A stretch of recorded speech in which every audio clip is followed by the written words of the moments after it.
मैं सब धर्म का सम्मान करना जानता हूँ क्योंकि मैं भी एक मुस्लिम का दामाद हूँ। मैं भी एक मुस्लिम का दामाद हूँ। मेरे घर में भी एक मुस्लिम मेरी वाइफ है, मगर उसे भी हम लोग सम्मान देते हैं। मेरी वाइफ नहीं, पहले मेरी फ्रेंड है।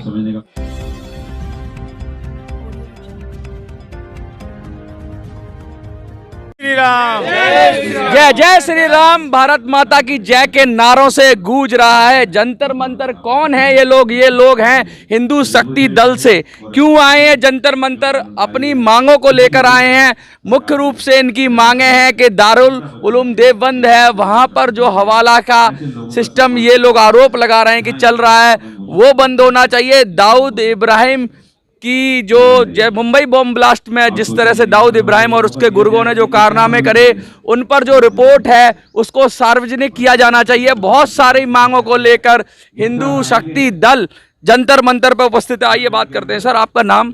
मेरा डॉक्टर पवन आर्या। पवन जी, ये ऐसा आप तो देखिए सजा भी मिल गई। मैं मुंबई ब्लास्ट की बात करूं, केस भी लगभग पूरे हो ही गए, सब कुछ निपट गया। अब ये मामला क्यों उठा रहे हैं और क्या इससे आप अचीव करना चाहते हैं? क्या मोटिव है? अभी जो 1993 बम ब्लास्ट हुए थे उसमें काफ़ी लोग मारे गए। मरने के बाद में जो पीवी नरसिम्हा राव की सरकार थी, उन्होंने NN बोरा एक कमेटी बनाई थी जिन्होंने एक रिपोर्ट पेश करी थी। अभी तक वो रिपोर्ट सार्वजनिक नहीं की गई। हम चाहते हैं कि उसे सार्वजनिक किया जाए। ये जो सार्वजनिक, गुप्ता जी, ये जो बात हो रही है सार्वजनिक करने की रिपोर्ट, इसमें ऐसा क्या है, ऐसी क्या चीजें छुपी हुई हैं जो सामने आएंगी, देश को पता चलेगा तो बवाल मच जाएगा? क्या हमारे देश की जनता को हक नहीं है कि हमारे देश के नेताओं की असलियत वो जान सकें, हमारे देश के नेताओं का चरित्र जान सकें कि हमारे देश के नेता कितने गिर सकते हैं, कितनी हद तक जा सकते हैं अपनी कुर्सी के लिए, कि वो देश के दुश्मनों से, देश के गद्दारों से, दाऊद जैसे आतंकवादियों से हाथ मिला सकते हैं। आप सीधा सीधा कह रहे हो कि जो पॉलिटिकल लीडरशिप है या कुछ ऐसे नेता हैं जिनके सीधे सीधे संबंध हैं दाऊद इब्राहिम से, वो बाहर आ जाएंगे? मैं टू द फ्रैंक कह रहा हूँ, जिस दिन ये रिपोर्ट ओपन हो गई उस दिन हमारे देश के सेकुलर नेताओं का असली चेहरा जनता के सामने आ जाएगा और जनता को जानने का पूरा हक है कि हमारे देश के नेता, सेकुलर नेता कितने गद्दार हैं, जो अपनी कुर्सी के लिए किसी भी हद तक गिर सकते हैं। सेकुलर वर्ड तो उस समय इमरजेंसी के टाइम जोड़ा गया था, पहले ये सेकुलर वर्ड का, क्योंकि भारत तो स्वभाव से ही सेकुलर है। फिर ये सेकुलर के ऊपर जो राजनीति होती है, स्यूडो सेकुलर भी कहते हैं कुछ लोग, कहते हैं कि सेकुलर वर्ड ही अपने आप में एक कॉन्ट्राडिक्टरी है। उस पर क्या कहेंगे? एक बात पूछना चाहता हूँ सबसे, और नेताओं से भी, आप लोगों से भी। हमारे देश में संविधान है, कुछ लोग कहते हैं संविधान बचाओ। अगर संविधान है तो जमीयत उलेमा हिंद क्यों, all India Muslim personal law board क्यों?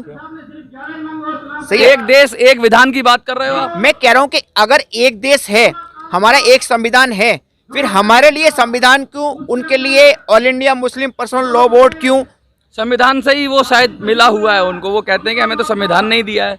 संविधान, अगर उनके ऊपर बात आती है तो संविधान फैसला करेगा, हमारे ऊपर बात आती है तो हमारा जमीयत उलेमा हिंद या all India Muslim personal law board या हमारा शिया सुन्नी वक्फ बोर्ड फैसला करेगा।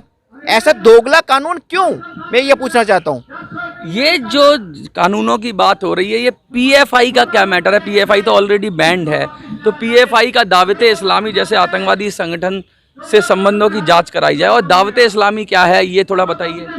दावत इस्लामी एक संगठन है जो जब, हाँ जी बताइए। आपको बता दें, दावत इस्लामी एक आतंकवादी संगठन है जिसका हेड क्वार्टर पाकिस्तान में है, और कांग्रेस ने दावत इस्लामी को एक अपना पार्ट बनाकर छत्तीसगढ़ की सरकार ने, जो छत्तीसगढ़ के कांग्रेस के मुख्यमंत्री हैं, उन्होंने उसके लिए रायपुर में सरकार की, छत्तीसगढ़ सरकार की तरफ से जगह ऑफिस बनाने के लिए दी हुई है। क्या कांग्रेस आतंकवादियों को सपोर्ट करती है? मतलब आप कहना चाह रहे हो कि बैकडोर से ऐसे संगठनों को भी समर्थन दिया जा रहा है, राजनीतिक पार्टियों द्वारा संरक्षण दिया जा रहा है। आप तो नाम लेके बोल रहे हो, जो कि मतलब देश के खिलाफ काम कर रहे हैं, ऐसा कुछ आपका कहना है? मैं खुलेआम नाम लेके बोल रहा हूँ।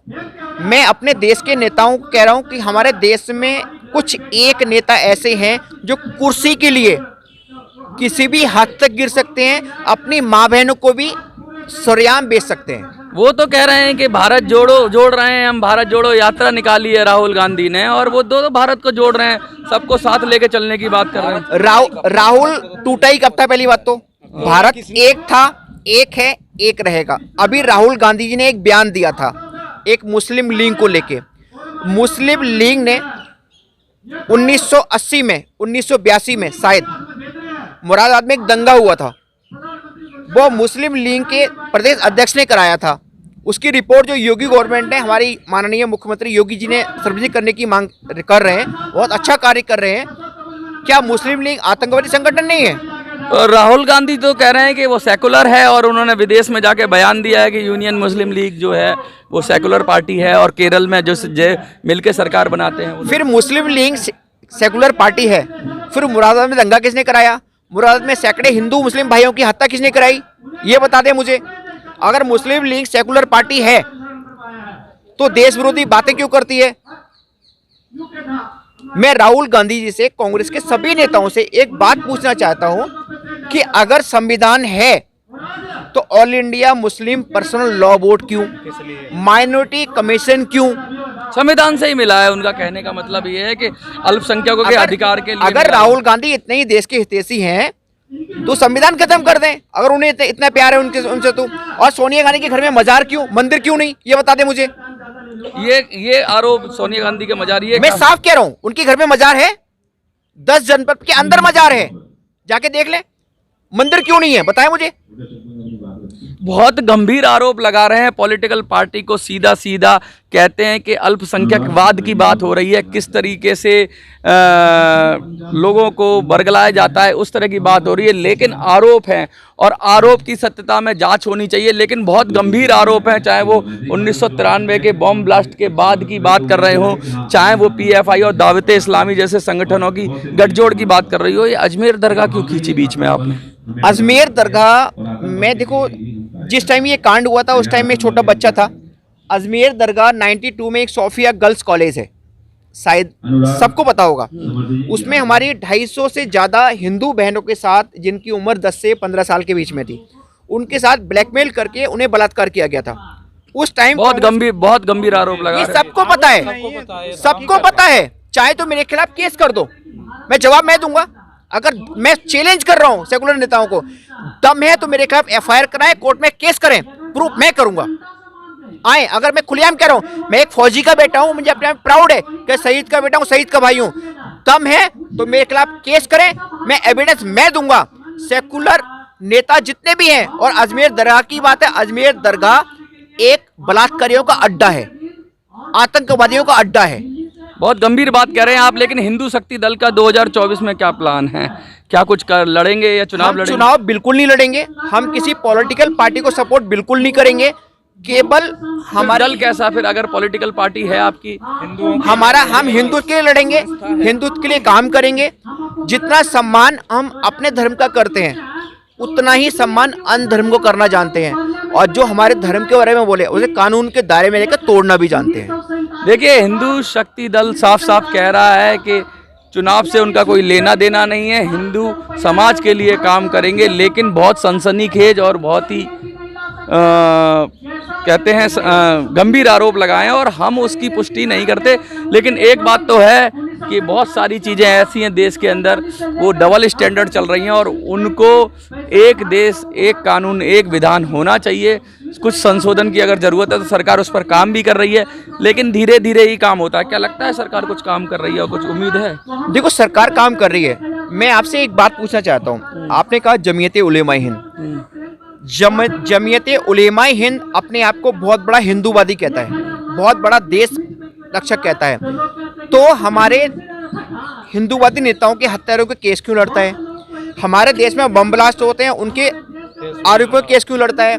हमारी हिंदू बहनों के निर्मम लफ्ज़ में हत्या की जाती है, उनके केस क्यों लड़ता है? जब तक कि कोर्ट दोषी ना दे, हर किसी को हक है इस देश के अंदर अपने आप बेगुनाही साबित करने का, तो केस तो लड़ना ही पड़ेगा, उनका धर्म है। आप सुसैन वैद की कहानी पता है आपको? रावण के थे वो, लेकिन क्योंकि वैद थे तो वैद का धर्म होता है के उपचार करना। तो लक्ष्मण जी जब बीमार थे तो बेशक शत्रु थे राम की सेना, वो सुसेन वैद्य थे, तो उन्होंने उनका भी उपचार किया। ऐसे ही वकील या कोर्ट को वो उसका काम है अपना पक्ष रखने का, बाकी समय की बात है कि वो दोषी सिद्ध होता है वो तो कानून तय करेगा ना। जांच की मांग कर हम चलो मानता हूं आपने कहा दोषी उनका कर्तव्य है, मगर जमीयत उलेमाए हिंद ही क्यों, और भी वकील हैं और भी संगठन हैं। जमीयत उलेमाए हिंद जब से रजिस्टर्ड हुआ है, जो चाचा है वो भतीजे को अपना महासचिव नहीं मानता, महमूद मदनी, अरशद मदनी, अरशद मदनी चाचा महमूद मदनी को भतीजे अपना अध्यक्ष नहीं मानता। चाचा ने तो कह दिया था कि ओम ही अल्लाह है और अल्लाह ही ओम है। चाचा ने तो साफ साफ कह दिया था। सनातन धर्म बरसों पुराना है। मैंने क्या कहा, मैं सब धर्म का सम्मान करना जानता हूँ, क्योंकि मैं भी एक मुस्लिम का दामाद हूँ, मैं भी एक मुस्लिम का दामाद हूँ, मेरे घर में भी एक मुस्लिम मेरी वाइफ है, मगर उसे भी हम लोग सम्मान देते हैं। मेरी वाइफ नहीं, पहले मेरी फ्रेंड है, मेरे तो घर आपकी की देवी है। क्या आपकी पत्नी अपना रिलीजन अभी भी फॉलो करती है कि वो करे, मुझे कोई ऑब्जेक्शन नहीं है, मगर मैं इनकी तरह जिस तरह वो लव जिहाद में फंसाते हैं उस तरह किसी बहन के साथ, किसी बेटी के साथ जास्तियां नहीं करता, और ना ही मेरे हिंदू धर्म का कोई भी शख्स ऐसी हरकत करता है। देखिए कितनी बड़ी बात कह दी है कि सर्वधर्म समभाव की बात कह रहे हैं और अपने घर से ही शुरुआत कर रहे हैं। जो अपने घर में सर्वधर्म समभाव की इज्जत करता है वो लगता है पूरे देश में, समाज में करेगा ही। और ये बात सही है कि जो कट्टरपंथी हैं उनको डाइल्यूट किया जाना चाहिए, उनको रोका जाना चाहिए, तभी देश में तरक्की हो सकती है। जंतर मंतर से मिनी संसद के लिए मैं मनोज सुराजी, जय हिंद, जय भारत। बाकी हमारे बड़े हैं, बता देंगे, ये बता देंगे। आप बताओ। जो ये संगठन है, आप ही बता दें, कोई बात नहीं। ये जो कोर्ट का मैटर है गुप्ता जी, ये जरा और एक्सप्लेन कर दीजिए। आपने कोर्ट में क्या पिटीशन दायर किया और क्या आदेश आया? देखो, दिल्ली राजधानी दिल्ली में 123 प्रॉपर्टी वक्फ बोर्ड के पास है, जिनकी एक प्रॉपर्टी की कीमत कम से कम 250-300 करोड़ रुपए है। जो 5 मार्च 2014 को लोकसभा चुनाव के टाइम पे कांग्रेस ने मुस्लिम वोटों की तुष्टीकरण करने के लिए ये सारी प्रॉपर्टी वक्फ बोर्ड के लिए गिफ्ट के रूप में दे दी थी, और जबकि इस मुद्दे को लेकर 6 बार 2 बार सुप्रीम कोर्ट से, 4 बार हाई कोर्ट से खाली कराने के आदेश हो चुके थे। उसके बाद भी कांग्रेस सरकार ने अब मुस्लिम वोटरों को खुश करने के लिए, मुस्लिम वोटरों को ये प्रॉपर्टी सारी वक्फ बोर्ड को दे दी। इसको लेके हमने 2018 से काम किया और हमें कामयाबी मिली। ये हमारी 8 दिसंबर 2022 को पहली पिटीशन हमारी एक्सेप्ट हुई, जिसमें दिल्ली उच्च न्यायालय ने माननीय चीफ जस्टिस साहब सजीद शर्मा जी ने DDA, LNDA, सेंट्रल गवर्नमेंट और वक्फ बोर्ड को नोटिस दिया और उनसे जवाब मांगा। इन्होंने जवाब दाखिल नहीं किया। उसके बाद हमने एक कोड ऑफ कंडक्ट डाला फरवरी में। 8 फरवरी को DDA, LNDA ने इनके लिए एक स्पीड पोस्ट द्वारा नोटिस भेजा, जो इनके लिए 14 फरवरी को मिला कि आप 2 मैन कमेटी से अपना सर्वे कराओ। ये लोग सर्वे ना करा के DDA, LNDA ने बाकायदा पूरा जवाब दिया, सेंट्रल गवर्नमेंट ने जवाब दिया, मगर वक्फ बोर्ड ने जवाब नहीं दिया। वक्फ board single bench high court में चली गई, वहाँ से स्टे ले आई। हमने नेक्स्ट पिटीशन डाली, उसमें हमें कामयाबी मिली। अभी आके हमारा ये 29 पिछले महीने की मई को चीफ जस्टिस साहब ने आदेश दिए इनके लिए इन प्रॉपर्टियों का सर्वे कराया जाए, और वो हमारा आदेश ये है, आपको दिखा देता हूँ। 29 मई को जो हुआ है, ये हुआ है, उसमें आदेश दिया है साफ इनके लिए कि आप ये 2 मैन कमेटी से सर्वे कराया जाए, और जो इलीगल प्रॉपर्टी इनके लिए दी हुई है वो सेंट्रल गवर्नमेंट इनसे वापस ले। और भी ऐसी बहुत सारी हैं।